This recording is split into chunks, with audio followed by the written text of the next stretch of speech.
एक और पालघर नांदेड़ में दो साधुओं की हत्या, अनशन पर गांव वाले, कहा हत्यारों को पकड़ो फिर होगा अंतिम संस्कार। महाराष्ट्र में पालघर के बाद अब नांदेड़ जिले में लिंगायत समाज के साधु की हत्या का मामला सामने आया है। मृतक साधु का नाम रुद्र पशुपति महाराज बताया जा रहा है। इस घटना के बाद प्रशासन में हड़कंप मच गया है। नांदेड़ अधीक्षक विजय कुमार मगर ने कहा कि देर रात नांदेड़ के उमरी में लिंगायत समुदाय के एक साधु का शव उन्हें आश्रम से पाया गया। जानकारी के मुताबिक रुद्र पशुपति महाराज के साथ ही बदमाशों ने उनके एक और सहयोगी की भी हत्या कर दी है। दूसरे मृतक का नाम भगवान राम शिंदे बताया गया है। मामले की जानकारी मिलने के बाद पुलिस ने मौके पर पहुंचकर दोनों के शव कब्जे में ले लिए हैं और पोस्टमार्टम के लिए भेज दिए हैं। वहीं कुछ मीडिया रिपोर्ट्स के मुताबिक साधु की हत्या पर गाँव वालों ने अनशन कर दिया है। उनका कहना है कि हत्यारों को पकड़ा जाए, उसके बाद ही वे अंतिम संस्कार करेंगे। बताया जा रहा है कि साधु की हत्या साईनाथ राम नाम के शख्स ने की है।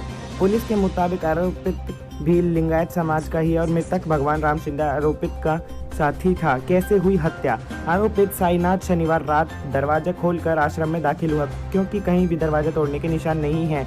दरवाजा अंदर से खुला है, ये कैसे खुला फिलहाल इस बारे में स्पष्ट नहीं है। पशुपति महाराज की हत्या करने के बाद आरोपित साईनाथ साधु की लाश कार में रखकर बाहर निकलने की फिराक में था, लेकिन कार गेट में फंस गई। इस दौरान छत पर सो रहे आश्रम के दो सेवादार जाग गए। उन्हें जब तक सारी बात समझ में आती आरोपित भागने लगा। सेवादारों ने आरोपित का पीछा किया, लेकिन वह भाग निकला। सुबह एक और मृत शरीर मिला। रविवार मई 24, 2020 सुबह जिला परिषद स्कूल के पास भगवान राम शिंदे की डेड बॉडी मिली। भगवान राम शिंदे भी लिंगायत समाज से हैं। उनकी हत्या साईनाथ ने ही की या किसी और ने? पशुपति महाराज की हत्या से पहले या बाद में तमाम सवालों पर पुलिस फिलहाल जांच कर रही है। बताया जा रहा है कि साधु की गला रेतकर हत्या की गई है। नांदेड़ के आश्रम में लिंगायत समुदाय के साधु की हत्या ने फिर महाराष्ट्र की सुरक्षा व्यवस्था पर सवाल खड़े कर दिए हैं। हत्या के बाद एक बार फिर बीजेपी ने उद्धव सरकार के नेतृत्व पर सवाल खड़े किए हैं। बीजेपी नेता और प्रवक्ता राम कदम ने कहा, महाराष्ट्र में 1 महीने के अंतराल में ही एक बार फिर साधु की हत्या कर दी गई।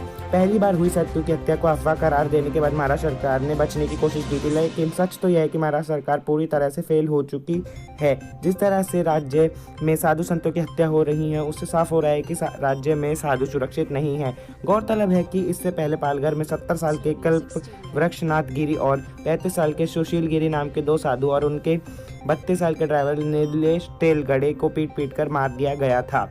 इस दौरान वहां मौजूद पुलिस मूक दर्शक बनी रही। जानकारी मुताबिक दोनों साधु लॉकडाउन के दौरान गुजरात में अपने गुरु की अंतिम यात्रा में शामिल होने जा रहे थे। जय सत्य सनातन।